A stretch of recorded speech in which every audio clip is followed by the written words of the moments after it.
perlu saya jelaskan terlebih dahulu bahwa kitab Fatwa Tahumul Mar'ah ini memuat dua bagian pembahasan, dua bagian penting, yaitu bagian yang pertama, fatwa-fatwa yang berkaitan dengan persoalan perempuan, seperti masalah haid, masalah nifas, masalah rodho, masalah nikah, dan semacamnya.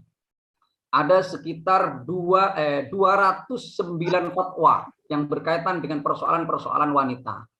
Kemudian bagian yang kedua, ini fatwa-fatwa yang berkaitan dengan persoalan-persoalan yang sering ditanyakan.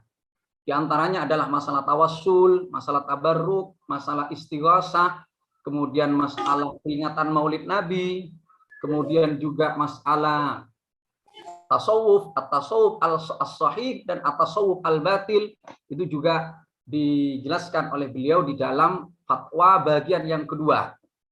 Nah, dari kitab ini dan juga kitab yang lain yang sudah saya baca, saya menyimpulkan bahwa di dalam berfatwa beliau ini tetap mengacu kepada mazhab-mazhab fikih masa lampau. Tetapi ini tentu saja tidak bisa dipahami bahwa beliau menolak segala bentuk kegiatan ijtihad. Karena ijtihad itu kan bermacam-macam, ada ijtihad fi takhrijil manat, fi tanqihil manat, kemudian ijtihad fi tahqiqil manat. Itu kan beda-beda.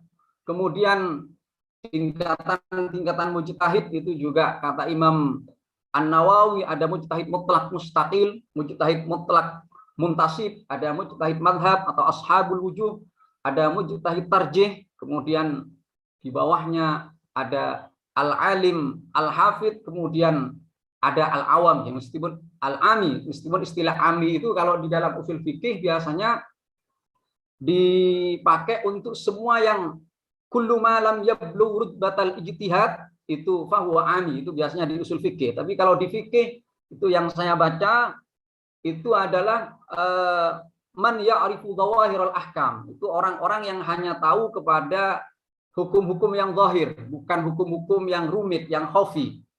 Nah, jadi bentuk ijtihad itu kan macam-macam. Karena itu meskipun saya katakan bahwa Sayyid Abdullah bin Mahfud Al-Haddad ini di dalam berfatwa tetap mengacu kepada mazhab, kepada mazhab-mazhab ulama masa lampau, maka tidak bisa dikatakan bahwa beliau menolak semua kegiatan ijtihad.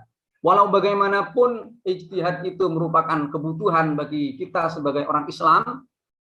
Bahkan Nabi sendiri sejak era kenabian sudah banyak mendorong untuk berijtihad, bahkan menjamin bahwa mujtahid berhak untuk salah dan kesalahan itu tidak dinilai sebagai dosa. Beliau mengatakan, "Idza ijtahadal hakim fa asaba falahu ajran, wa idza ijtahada fa akhta'a falahu ajrun wahid."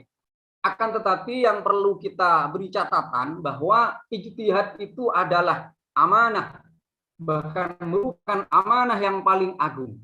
Karena itu tidak sembarang orang bisa melakukan ijtihad. Karenanya di samping Kanjeng Nabi Muhammad SAW mengatakan kita ijtihadal hakim fa asaba ila akhirih, beliau juga mengatakan al-qudatu thalathatun isnani finnar wa wahidatun fil jannah. Beliau juga mengatakan ajra'ukum 'alal fatwa ajra'ukum 'alan nar. Beliau juga mengatakan innallaha la yaqbidul ilma intiza'an yantazi'uhu minal ibad, walakinna Allah yaqbidul ilma biqabdil ulama hatta idza lam yabqa alimun ittakhadhan nasu ru'usan juhalan fasu'ilu fa'aftau bighairi ilmin fadallu wa adallu. Ini menunjukkan bahwa ijtihad itu tidak boleh dilakukan oleh sembarang orang. Tetapi yang dimaksud di dalam hadis idza ijtahadal hakim itu adalah orang yang memenuhi kriteria sebagai mujtahid. Tentu saja mujtahidnya bisa berbeda-beda, bisa mujtahid mutlak mustaqil, mujtahid mutlak muntasib, bisa mujtahid fatwa atau mujtahid tarjih. Nah,